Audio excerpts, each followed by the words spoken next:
नमस्कार दोस्तों, एक बार फिर से आप सभी का टू पॉइंट चैनल में स्वागत है। दोस्तों, आज के इस क्लास में सीटेट एग्जाम के लिए सीडीपी का मॉडल पेपर सॉल्व करेंगे। यहाँ पर कुल 30 मोस्ट इंपोर्टेंट प्रश्नों को देखेंगे।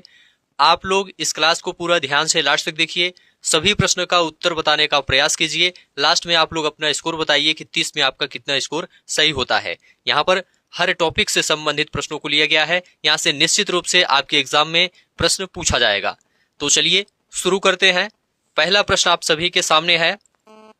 कथन और कारण पर आधारित प्रश्न यहाँ पर पूछा गया है। कथन ए, बच्चों का विकास एक क्रमिक और व्यवस्थित तरीके से होता है, लेकिन इसकी दर अलग अलग बच्चों में भिन्न भिन्न हो सकती है। कथन सही है या गलत है आपको बताना है। कारण आर है, विकास आनुवांशिकता और वातावरण के बीच एक निरंतर अंतःक्रिया का परिणाम है। आप लोग कमेंट करके बताइए यहाँ पर कौन सा सही है, कौन सा गलत है। देखिए दोस्तों, यहाँ पर जो कथन ए लिखा गया है, बच्चों का विकास एक क्रमिक और व्यवस्थित तरीके से होता है, लेकिन इसकी दर अलग अलग बच्चों में भिन्न हो सकती है। बिल्कुल सही है। विकास दोस्तों अनुगामी होता है, मतलब सबका क्रम एक होता है, लेकिन वैयक्तिक भिन्नता के कारण हर बच्चे की गति अलग अलग होती है।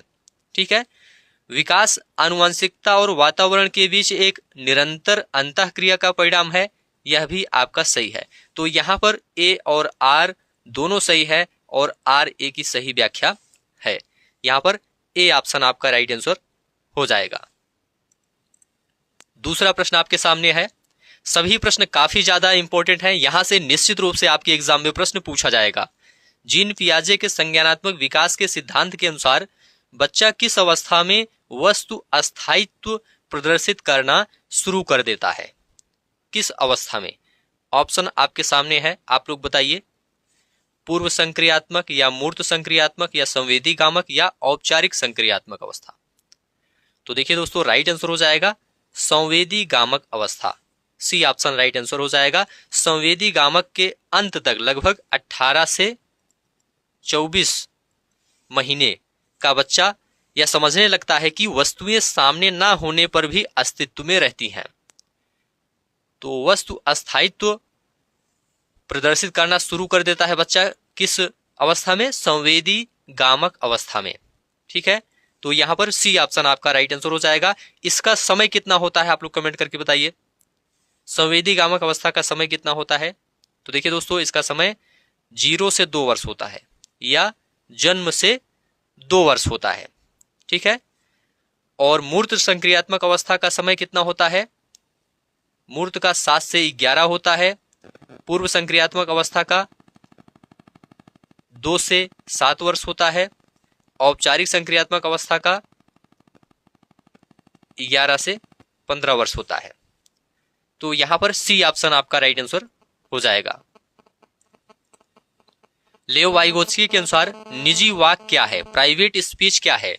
बच्चे की आत्म केंद्रितता का प्रतीक है, एक बाधा है जो बच्चे के सोचने में रुकावट डालती है, वह तकनीक है जिससे बच्चे अपने स्वयं के कार्यों को निर्देशित करते हैं, यह दर्शाता है कि बच्चा पागल है।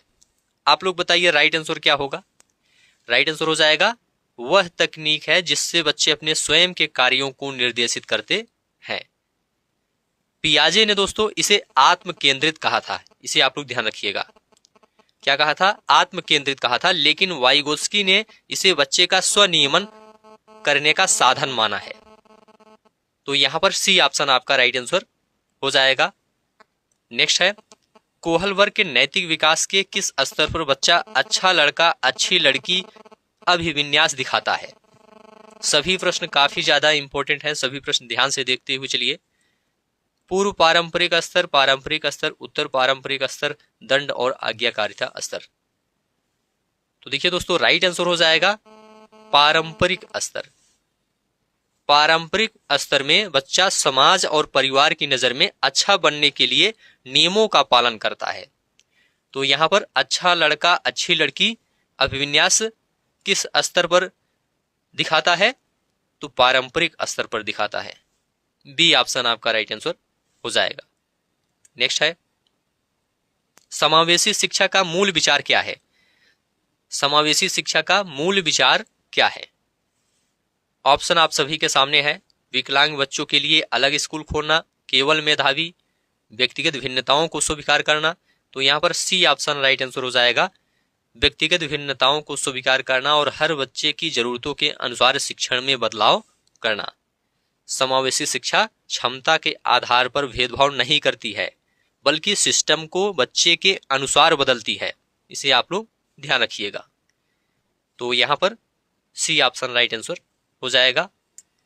प्रगतिशील शिक्षा में शिक्षक की भूमिका क्या होती है? प्रगतिशील शिक्षा में शिक्षक की भूमिका क्या होती है?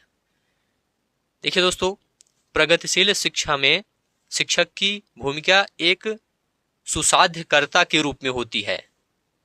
एक सुसाध्यकर्ता के रूप में सीखने के अवसर प्रदान करता है शिक्षक। तो यहाँ पर बी ऑप्शन राइट आंसर हो जाएगा। जॉन डेवी के अनुसार शिक्षक बच्चों को सक्रिय खोजकर्ता बनाने में मदद करता है। तो बी ऑप्शन राइट आंसर हो जाएगा। नेक्स्ट है, निम्नलिखित में से कौन सा अधिगम अक्षमता पढ़ने से संबंधित है? डिस्कैलकुलिया, यह गणित से संबंधित है या गणना से संबंधित है? डिसलेक्सिया, यह दोस्तों पठन विकार से संबंधित है। तो यहाँ पर डिसलेक्सिया आपका राइट आंसर हो जाएगा। पढ़ने से संबंधित जो अक्षमता है वह डिसलेक्सिया कहलाती है। डिसग्राफिया लेखन अक्षमता से संबंधित है। ठीक है, तो यहां पर आपका राइट आंसर हो जाएगा बी ऑप्शन। डिस्कैलकुलिया गणना से संबंधित अक्षमता है, डिसलेक्सिया पढ़ने से संबंधित अक्षमता से संबंधित है, डिस्ग्राफिया लेखन अक्षमता से संबंधित है। तो बी ऑप्शन राइट आंसर हो जाएगा। लेव वाइगोत्स्की के सिद्धांत में पाण या स्कैफोल्डिंग का क्या अर्थ है? लेव वाइगोत्स्की के सिद्धांत में पाण या स्कैफोल्डिंग का क्या अर्थ है? तो याद रखिएगा, बच्चे को तब तक मदद देना जब तक वह स्वयं उस कार्य को न कर सके। सी ऑप्शन राइट आंसर हो जाएगा। यह वह अस्थायी सहायता है दोस्तों जो बड़ों या अधिक जानकार साथियों द्वारा दी जाती है। तो सी ऑप्शन राइट आंसर हो जाएगा। सभी प्रश्न ध्यान से देखते हुए चलिए। गार्डनर के बहुबुद्ध सिद्धांत के अनुसार वह व्यक्ति जो दूसरों की भावनाओं और इच्छाओं को अच्छी तरह समझता है उसमें कौन सी बुद्धि होती है? तो देखिए दोस्तों, उसमें अंतरवैयक्तिक बुद्धि होती है, इंटरपर्सनल बुद्धि होती है। यहाँ पर बी ऑप्शन राइट आंसर हो जाएगा। इंटरपर्सनल मतलब दूसरों के बीच और इंट्रापर्सनल मतलब स्वयं को समझना। ठीक है, तो इसे आप लोग ध्यान रखिएगा। यहाँ पर बी ऑप्शन राइट आंसर हो जाएगा। सतत और व्यापक मूल्यांकन में व्यापक का क्या अर्थ है? व्यापक का क्या अर्थ है? तो देखिए दोस्तों, संज्ञानात्मक और सह संज्ञानात्मक दोनों क्षेत्र मतलब शैक्षणिक प्लस खेलकूद या व्यवहार, इसमें दोनों शामिल होता है व्यापक में। तो यहाँ पर बी ऑप्शन राइट आंसर हो जाएगा। सतत और व्यापक मूल्यांकन में व्यापक का अर्थ है संज्ञानात्मक और सह संज्ञानात्मक दोनों क्षेत्र। एक शिक्षिका अपनी कक्षा में विविधता को कैसे संबोधित कर सकती है? एक शिक्षिका अपनी कक्षा में विविधता को कैसे संबोधित कर सकती है? ऑप्शन आप सभी के सामने, आप लोग बताइए। देखिए दोस्तों, कक्षा में सांस्कृतिक अंतरों को एक संसाधन के रूप में उपयोग करके, कक्षा में सांस्कृतिक अंतरों को एक संसाधन के रूप में उपयोग करके शिक्षिका अपनी कक्षा में विविधता को संबोधित कर सकती है। बी ऑप्शन राइट आंसर हो जाएगा। राष्ट्रीय शिक्षा नीति 2020 किस पर बल देती है? राष्ट्रीय शिक्षा नीति 2020 किस पर बल देती है? तो देखिए दोस्तों, यह वैचारिक समझ और आलोचनात्मक चिंतन पर बल देती है। केवल परीक्षाओं के लिए पढ़ने पर बल नहीं देती, रट कर सीखने पर बल नहीं देती, बच्चों के रिपोर्ट कार्ड में केवल अंक देने पर जोर नहीं देती। तो सी ऑप्शन राइट आंसर हो जाएगा। विकास के सिद्धांत के अनुसार विकास सिर से पैर की ओर बढ़ता है, इसे क्या कहते हैं? आप लोग जल्दी से बताइए। विकास के सिद्धांत के अनुसार विकास सिर से पैर की ओर बढ़ता है, इसे क्या कहते हैं? तो याद रखिएगा, इसे शीर्षगामी कहते हैं। क्या कहते हैं? शीर्षगामी कहते हैं। शीर्ष मतलब सिर से, गामी मतलब पैर। तो शीर्षगामी विकास सिर से पैर की ओर बढ़ता है। जबकि केंद्र से बाहर की ओर विकास को समीप दूराभिमुख कहते हैं। क्या कहते हैं? समीप दूराभिमुख कहते हैं। इसे भी आप लोग ध्यान रखिएगा। बच्चे के सामाजिकरण की प्राथमिक संस्था कौन सी है? बच्चे के सामाजिकरण की प्राथमिक संस्था कौन सी है? देखिए दोस्तों, यहां पर परिवार आपका राइट आंसर हो जाएगा। परिवार और पड़ोस क्या है? प्राथमिक संस्था है सामाजिकरण की। बच्चे के सामाजिकरण की प्राथमिक संस्था क्या है? परिवार और पास पड़ोस है। जबकि स्कूल और मीडिया ये द्वितीयक संस्थाएं हैं। ठीक है, तो यहां पर सी ऑप्शन राइट आंसर हो जाएगा। आनुवंशिकता को एक सामाजिक संरचना माना जाता है। प्राथमिक, द्वितीयक, गत्यात्मक या स्थिर? राइट आंसर क्या होगा? तो याद रखिएगा, आनुवंशिकता को एक स्थिर सामाजिक संरचना माना जाता है। आनुवंशिक गुण जन्म के समय तय हो जाते हैं, वे बदलते नहीं हैं, इसलिए इन्हें स्थिर माना जाता है। हावर्ड गार्डनर के अनुसार एक मूर्तिकार या चित्रकार में किस प्रकार की बुद्धि की प्रधानता होती है? मूर्तिकार या चित्रकार में किस प्रकार की बुद्धि की प्रधानता होती है? तो देखिए दोस्तों, राइट आंसर हो जाएगा अस्थानिक बुद्धि। सी ऑप्शन राइट आंसर हो जाएगा। अस्थानिक बुद्धि वाले लोग अंतरिक्ष, दिशा और आकारों को मानसिक रूप से समझने में माहिर होते हैं। तो सी ऑप्शन राइट आंसर हो जाएगा। नेक्स्ट है, लॉरेंस कोहलबर्ग के अनुसार नैतिक विकास के किस स्तर पर व्यक्ति यह मानता है कि नियमों को समाज की भलाई के लिए बदला जा सकता है? लॉरेंस कोहलबर्ग के अनुसार नैतिक विकास के किस स्तर पर व्यक्ति यह मानता है कि नियमों को समाज की भलाई के लिए बदला जा सकता है? देखिए दोस्तों, यहां पर राइट आंसर हो जाएगा सामाजिक अनुबंध अभिविन्यास। यहां पर बी ऑप्शन राइट आंसर हो जाएगा। यह दोस्तों उत्तर पारंपरिक स्तर की पहली अवस्था है, जहां बच्चा समझता है कि नियम पत्थर की लकीर नहीं है, बल्कि समाज के हित के लिए लचीले होने चाहिए। तो सामाजिक अनुबंध अभिविन्यास आपका राइट आंसर हो जाएगा। जीन पियाजे के अनुसार वह प्रक्रिया जिसमें बच्चा अपने पुराने स्कीमा में बदलाव करता है ताकि वह नई जानकारी को समझ सके, कहलाती है? क्या कहलाती है, जल्दी से बताइए। तो देखिए दोस्तों, समायोजन कहलाती है। इसे आप लोग याद रखिएगा, बी ऑप्शन राइट आंसर हो जाएगा। जब पुराने ज्ञान में सुधार या बदलाव किया जाता है तो उसे समायोजन कहते हैं। नए ज्ञान को वैसा का वैसा जोड़ना आत्मसातीकरण है। इसे आप लोग ध्यान रखिएगा। क्रिटिकल थिंकिंग, आलोचनात्मक चिंतन को बढ़ावा देने के लिए एक शिक्षक को क्या करना चाहिए? क्रिटिकल थिंकिंग को बढ़ावा देने के लिए एक शिक्षक को क्या करना चाहिए? देखिए दोस्तों, छात्रों को ऐसे प्रश्न देना चाहिए जिनके कई संभावित उत्तर हों। ओपन एंडेड प्रश्न देना चाहिए। तो बी ऑप्शन राइट आंसर हो जाएगा। खुले अंत वाले प्रश्न, जैसे अगर पानी खत्म हो जाए तो क्या होगा? तो बच्चों को सोचने पर मजबूर करते हैं ऐसे प्रश्न। ठीक है, तो क्रिटिकल थिंकिंग को बढ़ावा देने के लिए एक शिक्षक को छात्रों को ऐसे प्रश्न देना चाहिए जिनके कई संभावित उत्तर हों। अगला प्रश्न है, प्रगतिशील शिक्षा में सीखने का आधार क्या है? रटना और अभ्यास, पुरस्कार और दंड, सामाजिक अंतःक्रिया और अनुभव, केवल व्याख्यान सुनना? तो राइट आंसर हो जाएगा सामाजिक अंतःक्रिया और अनुभव। प्रगतिशील शिक्षा दोस्तों करके सीखने पर जोर देती है। इसे आप लोग ध्यान रखिएगा। एक बच्चा 6 को 9 और वाज को सा पढ़ता है, वह किस अधिगम अक्षमता से ग्रसित है? तो देखिए दोस्तों, वह डिसलेक्सिया से ग्रसित है। अक्षरों को उल्टा पढ़ना या दर्पण छवि जैसा भ्रम होना डिसलेक्सिया का मुख्य लक्षण है। इसे आप लोग ध्यान रखिएगा। डिसलेक्सिया यहाँ पर राइट आंसर हो जाएगा। प्रगतिशील कक्षा में बच्चों के मूल्यांकन के लिए कौन सी विधि सबसे उपयुक्त है? कौन सी विधि सबसे उपयुक्त है?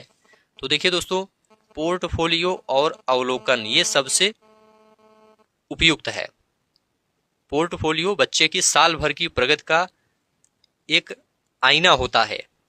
यहाँ पर सी ऑप्शन राइट आंसर हो जाएगा। राष्ट्रीय शिक्षा नीति 2020 के अनुसार शिक्षा का उद्देश्य क्या होना चाहिए? राष्ट्रीय शिक्षा नीति 2020 के अनुसार शिक्षा का उद्देश्य क्या होना चाहिए? तो देखिए दोस्तों, प्रत्येक बच्चे की रचनात्मक क्षमता का विकास करना होना चाहिए। सी ऑप्शन राइट आंसर हो जाएगा। राष्ट्रीय शिक्षा नीति 2020 के अनुसार शिक्षा का उद्देश्य प्रत्येक बच्चे की रचनात्मक क्षमता का विकास होना चाहिए। वाइगोत्स्की के अनुसार समीपस्थ विकास का क्षेत्र ZPD क्या है? वाइगोत्स्की के अनुसार समीपस्थ विकास का क्षेत्र ZPD क्या है? तो देखिए दोस्तों, यहाँ पर राइट आंसर हो जाएगा वह क्षेत्र जो बच्चा किसी की मदद से प्राप्त कर सकता है और जो वह स्वयं कर सकता है उसके बीच का अंतर। तो यहां पर बी ऑप्शन राइट आंसर हो जाएगा। वह क्षेत्र जो बच्चा किसी की मदद से प्राप्त कर सकता है और जो वह स्वयं कर सकता है उसके बीच का अंतर ZPD या समीपस्थ विकास का क्षेत्र कहा जाता है। बी ऑप्शन राइट आंसर हो जाएगा। नेक्स्ट है, जेंडर क्या है? एक जैविक सत्ता, एक सामाजिक संरचना, एक आनुवांशिक विशेषता, एक शारीरिक अंग। तो देखिए दोस्तों, एक सामाजिक संरचना है। जेंडर क्या है? एक सामाजिक संरचना है। यहां पर बी ऑप्शन आपका राइट आंसर हो जाएगा। संवेग और संज्ञान के बीच कैसा संबंध है? संवेग और संज्ञान के बीच कैसा संबंध है? दोनों एक दूसरे से पूरी तरह अलग हैं, दोनों एक दूसरे से गुथे हुए हैं। संज्ञान संवेगों को प्रभावित नहीं करता, संवेग संज्ञान को प्रभावित नहीं करते। संवेग संज्ञान को प्रभावित नहीं करते। देखिए दोस्तों, यहां पर राइट आंसर हो जाएगा दोनों एक दूसरे से गुथे हुए हैं। यहां पर बी ऑप्शन राइट आंसर हो जाएगा। यदि बच्चा तनाव में है, संवेग में है, तो उसका सोचना और सीखना मतलब संज्ञान प्रभावित होगा। तो यहां पर बी ऑप्शन राइट आंसर हो जाएगा। आंतरिक अभिप्रेरणा का उदाहरण कौन सा है? आंतरिक अभिप्रेरणा का उदाहरण कौन सा है? पुरस्कार जीतने के लिए पढ़ना, शिक्षक की डांट से बचने के लिए गृह कार्य करना, अपनी व्यक्तिगत रुचि और आनंद के लिए किसी विषय को सीखना। ये बिल्कुल राइट आंसर हो जाएगा, सी ऑप्शन। जब काम खुशी के लिए किया जाए तो वह आंतरिक है, जब बाहरी लाभ के लिए हो तो वह बाह्य है। तो यहां पर सी ऑप्शन राइट आंसर हो जाएगा। पियाजे के अनुसार मूर्त संक्रियात्मक अवस्था 7 से 11 वर्ष की मुख्य उपलब्धि क्या है? पियाजे के अनुसार मूर्त संक्रियात्मक अवस्था 7 से 11 वर्ष की मुख्य उपलब्धि क्या है? देखिए दोस्तों, राइट आंसर हो जाएगा संरक्षण और वर्गीकरण। यहां पर सी ऑप्शन राइट आंसर हो जाएगा। बच्चा समझने लगता है कि बर्तन का आकार बदलने से पानी की मात्रा नहीं बदलती है। इस अवस्था में, मूर्त संक्रियात्मक अवस्था में, बच्चा समझने लगता है कि किसी बर्तन का आकार बदलने से पानी की जो मात्रा है वह नहीं बदलती है। तो यहां पर संरक्षण और वर्गीकरण बिल्कुल राइट आंसर हो जाएगा। पियाजे के अनुसार मूर्त संक्रियात्मक अवस्था की मुख्य उपलब्धि है संरक्षण और वर्गीकरण। तो सी ऑप्शन राइट आंसर हो जाएगा। समावेशी कक्षा में विभेदित निर्देश का क्या मतलब है? विभेदित निर्देश का क्या मतलब है? सभी बच्चों को एक ही तरीके से पढ़ाना, बच्चों की सीखने की गति और शैली के अनुसार अलग अलग तरीके अपनाना। बिल्कुल राइट आंसर हो जाएगा, बी ऑप्शन। समावेशी कक्षा में विभेदित निर्देश का मतलब है बच्चों की सीखने की गति और शैली के अनुसार अलग अलग तरीके अपनाना। बाल केंद्रित शिक्षा शास्त्र का अर्थ क्या है? बाल केंद्रित शिक्षा शास्त्र का अर्थ क्या है? तो देखिए दोस्तों, बच्चों के अनुभव और उनकी सक्रिय भागीदारी को प्राथमिकता देना। बी ऑप्शन राइट आंसर हो जाएगा। बाल केंद्रित शिक्षा शास्त्र का अर्थ है बच्चों के अनुभव और उनकी सक्रिय भागीदारी को प्राथमिकता देना। तो यहाँ पर 30 प्रश्न आपका कंप्लीट हो गया। यहाँ से आपके एग्जाम में निश्चित रूप से प्रश्न पूछा जाएगा। उम्मीद है यह क्लास आपको अच्छा लगा है। अच्छा लगा है तो चैनल को सब्सक्राइब कीजिए, दोस्तों शेयर कीजिए और कमेंट में लिखकर जरूर बताइए। 30 में आपका कितना स्कोर हुआ है इसे भी आप जल्दी से कमेंट में लिखकर बताइए। धन्यवाद।